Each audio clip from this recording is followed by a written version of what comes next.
urnas eletrônicas, Franklin. Está todo mundo falando de urna eletrônica. E eu vou começar pela do Sérgio Mitsu, que é mais específica, a gente já falou sobre isso.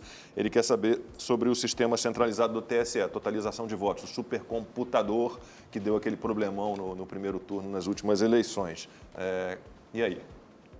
Bem, depois a gente volta para a questão dos golpes digitais. Comentou porque a gente pode tentar evitar um golpe digital nas eleições também. Naquela situação das eleições de 2020, nós vimos que alguns processos de governança e gestão da tecnologia da informação não foram aplicados.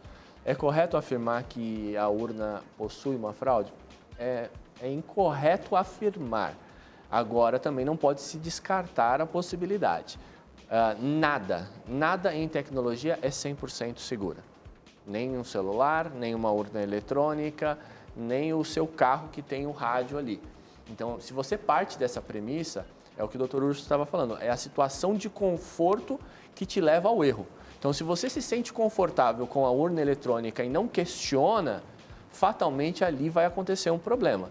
Com relação ao sistema centralizado, eu sou um pouco crítico com relação à centralização, porque você centraliza também a fonte de ataque. Porque era feito pelos estados e depois enviado a totalização estadual para o TSE. E mudou. Exatamente. Então, naquele momento, quando é distribuído, se você tem uma sessão comprometida, você tem aquela sessão comprometida. Agora, se é centralizado e aquela centralização é comprometida, você compromete todo o sistema eleitoral.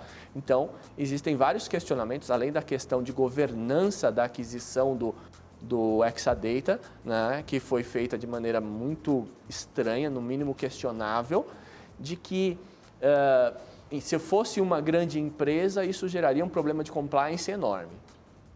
Bom, então falamos um pouquinho das questões levantadas pelo Sérgio Mitsu, Luciano Decina, Leonardo Santos, Reginaldo Gonçalves, nossa, muita gente, Carlos Alberto Henke. Não, a Patrícia já está falando de outro assunto, está falando de Pix. Lacombe, se me permite, por favor. Eu até conversava com o Franklin exatamente sobre a questão da urna, e é interessante, porque na verdade não há nenhum sistema que não possa ser aprimorado. Então o debate é válido. Vamos verificar uma forma ideal. As urnas são bem antigas, né? Mas não é um sistema ultrapassado. Não é, mas pode ser melhorado sim. O Franklin até comentava, não daria para colocar a urna eletrônica e uma verificação que é impressa e cai numa urna física, como uma checagem. Que o eleitor tem acesso a isso, ele vê no visor, ele dá ok ou não dá ok.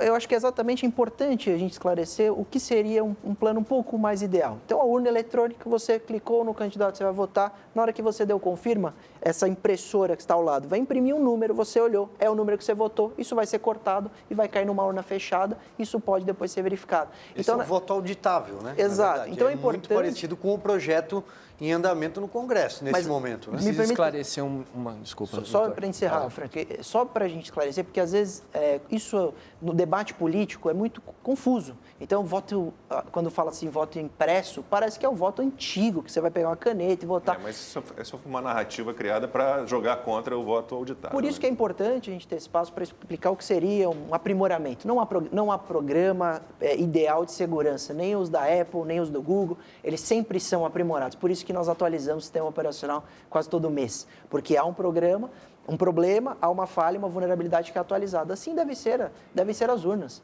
Melhorar a cada ano, se possível. Então, se for possível melhorar, que acho que o Frank vai falar, é importante sim, é válido. Acho que o ponto principal não é o voto, mas sim a apuração.